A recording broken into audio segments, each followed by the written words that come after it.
السلام علیکم، میں ہوں رضا کھرل اور آپ دیکھ رہے ہیں احمد رضا خان یوٹیوب چینل۔ ناظرین، گزشتہ ایک سال میں دنیا میں جو ہلچل پیدا ہو چکی ہے اور ترقی پذیر ملکوں میں بھی جو ہیجان کی کیفیت ہے وہ ختم ہونے کا نام نہیں لے رہے۔ خاص طور پر معاشی بحران پے در پے جو آ رہے ہیں مختلف ملکوں میں، پاکستان سمیت، وہ ابھی جوں کے توں ہیں، بلکہ بڑھتے چلے گئے ہیں جب سے یہ وبائیں، خاص طور پر کرونا پینڈیمک جب سے پھیل چکی ہے۔ پاکستان کا اس وقت حال یہ ہے کہ ایک مسئلے سے نکلتے ہیں تو دوسرے مسئلے میں گھس جاتے ہیں یا پھر گھسا دیے جاتے ہیں، اور سب سے بڑی اس میں وجہ حکومت ہے، تحریک انصاف کی۔ میں معذرت کے ساتھ اور بحیثیت صحافی اس بات پہ بالکل 100% یقین رکھتا ہوں تو کہہ رہا ہوں کہ تحریک انصاف نے حکومت میں آتے وقت اور حکومت کے شروع سے لے کر اب تک اس قدر ہوش کے ناخن نہیں لیے جس قدر لینے چاہیے تھی، جس کی وجہ سے یہ مسائل جو پہلے کم تھے مزید بڑھتے چلے گئے۔ مثال کے طور پر انہوں نے آتے ہی جو احتساب کا نعرہ لگایا، اس احتساب کے نعرے کی وجہ سے انویسٹر بالکل پیچھے ہٹ گئے اور اس سے حاصل بھی کچھ نہیں ہوا، نہ تو کسی کی گوشمالی ہو سکی، نہ کوئی ریکوری ہو سکی، اور نہ ہی معاشی پہیہ چل سکا۔ پھر انہوں نے یہ کیا کہ کوئی ترقیاتی منصوبہ جاری ہی نہیں کیا۔ اب یہ کہ جو سڑکیں پہلے خراب تھیں یا خراب ہو رہی تھیں یا جن کی مرمت کی ضرورت تھی وہ نہیں ہو سکی اور مزید خراب ہوتی چلی گئی۔ اب لاہور یا دیگر بڑے شہروں میں خاص طور پر آپ جاتے ہیں تو آپ دیکھتے ہیں کہ وہ سڑکیں جو پہلے بہت حد تک قابل استعمال تھیں اب وہاں پہ گڑھے بن چکے ہیں، بلکہ وہ ایک طرح سے نو گو ایریاز بن چکے ہیں، جبکہ حکومت اب دو طرح کے مسائل سے نپٹ رہی ہے۔ ایک کرونا وائرس پھیل رہا ہے بہت تیزی سے، اور دوسرا ٹڈی دل، یعنی ان ٹڈیوں کے دل اس قدر پھیل چکے ہیں کہ بہت ساری فصلیں جن کے اوپر پاکستان کی معیشت کا انحصار تھا وہ تباہ ہو چکی ہے یا ہونے کے در پہ ہیں، اور یہ رکنے کا نام نہیں لے رہا۔ اب یہ ہم گزشتہ ایک سال سے سن رہے تھے کہ ٹڈی دل پاکستان میں ہو سکتے ہیں وارد، لیکن اس وقت جب کہ یہ ایکشن لینا چاہیے تھا، پریونٹیو میئر لینے چاہیے تھی، اس وقت نہیں لیے گئے۔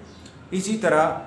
کرونا وائرس کے حوالے سے بھی خبریں آ رہی تھیں، اور پچھلی فروری سے لے کر اب تک بے شمار، جبکہ پاکستان میں شاید پہلا مریض فروری میں سامنے آیا، تو اس وقت سے لے کر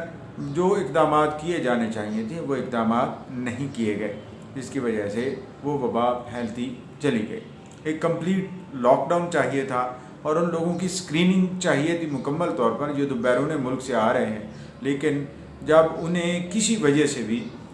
عام لوگوں میں گھلنے ملنے دیا گیا تو اب حالت یہ ہے کہ 72-73 ہزار مریض ہو چکے ہیں اور 1500 سے زیادہ اموات ہو چکی ہیں، اور یہ بتایا جا رہا ہے کہ 92% جو مریض ہیں اب اس وقت وہ مقامی طور پر پھیلنے کی وجہ سے ہیں، یعنی کوئی علاقہ اب خالی نہیں رہا۔ دوسری بات جو ایک خوفناک خبر کی صورت میں سامنے آئی ہے وہ کہ 7 لاکھ کے قریب مریض ہیں لاہور میں صرف، یعنی 7 لاکھ کرونا پازیٹیو ہیں یہاں پہ، اور اگر یہ صورتحال ہے تو پھر اس کا حل ہم نے کیا کر رکھا ہے؟ یا پھر یہ کہ آ بیل مجھے مار، کہ ہم بس ہاتھ باندھے رکھیں گے اور پھر وہ جس طرح سے چاہے گی بیماری یا وبا وہ ہمارے ساتھ، ہماری جانوں کے ساتھ، ہماری املاک کے ساتھ کھیلتی رہے گی۔ یہ ہے حکومت کی جانب سے، یعنی وزیر اعظم پاکستان نے اب یہ کہہ دیا ہے کہ اب یہ عوام کے اوپر ہے کہ وہ کس طریقے سے اس کے ساتھ بیہیو کرتے ہیں، ڈیل کرتے ہیں۔ اب بہت ساری عوام کو یہ معلوم ہی نہیں ہے، بلکہ جو تشہیری مہم بعد میں چلی ہے کہ کرونا سے ڈرنا نہیں لڑنا ہے، تو اس سے یوں لگتا ہے کہ جیسے یہ تو کوئی وبا ہے ہی نہیں ہے، بس ایسے ہی بات کر دی گئی ہے اور وہ یہ کوئی مانسٹر ہے وہ سامنے نظر آئے گا۔ اب یہ ویزیبل ہی نہیں ہے، یعنی عام انسانی آنکھ سے یہ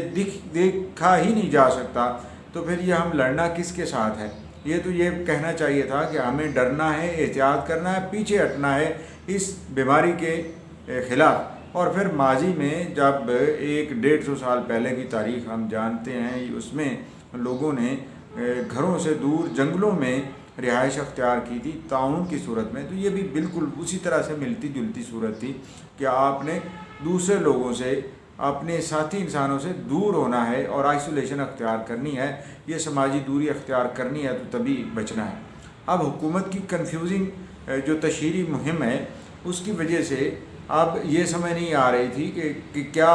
بزدلی اس میں کیا ہے اور بہادری اس میں کیا ہے۔ کیا یہ بہادری ہے کہ اس کا جراثیم کا سامنا کیا جائے، یعنی جہاں ہیں جیسے ہیں ویسے بغیر ڈرے زندگی گزاری جائے، یا پھر اس قدر محتاط ہوا جائے اور وہ پریونٹیو اور پریکاشنری میئرز اور SOPs ان کا پورا خیال رکھا جائے جو دنیا بھر میں جن پر عمل کیا جا رہا ہے، اور کئی ممالک جیسے نیوزی لینڈ ہے اور ایسے ممالک ہیں جنہوں نے عمل کر کے نہ صرف اس بیماری سے، وبا سے جان چھڑائی، بلکہ دوسروں کے لیے بھی ایک مثال قائم کی کہ آپ اس طریقے سے اگر آپ عمل کرتے ہیں اور اتنا مؤثر لاک ڈاؤن کرتے ہیں، ایک دوسرے سے دوری اختیار کرتے ہیں، تو یقیناً اس بیماری سے بچا جا سکتا ہے، خاص طور پر اس وقت تک جب تک کہ اس کا ویکسین یا علاج دریافت نہیں ہو جاتا، اور اس علاج کے دریافت ہونے کے بعد ہی ہم یہ کہہ پائیں گے کہ ہم چین کی نیند سو سکتے ہیں۔ اب ایک اور جو خبر بتائی جا رہی ہے یا اسسمنٹ دی جا رہی ہے کہ کم از کم یہ سال تو ہم اسی طرح ہی کرونا کے ساتھ جئیں گے، یعنی لمحہ بلمحہ موت، یعنی ایک لٹکتی تلوار جو ہر وقت ہمیں اور ہمارے در پہ ہوگی۔ تو یہ صورتحال پیدا کرنے کے حوالے سے ہم کیا کہہ سکتے ہیں، لیکن ہم یہی ہے کہ اب آپ خود سے انڈیویجولی ہم کچھ نہ کچھ پریونٹیو میئرز اختیار کرتے رہیں اور سماجی دوری کو یقینی بنائیں، تبھی ہم اس سے بچ سکتے ہیں۔ جہاں تک معاشی مسائل کی بات ہے تو وہ تو ہم پہلے ہی جھیل رہے تھے، پہلے ہی بے روزگاری کا سامنا کر رہے تھے، تو اب تو یہ بڑا ہی ہے، اضافہ ہی ہوا ہے۔ والسلام، اللہ ہمارے لیے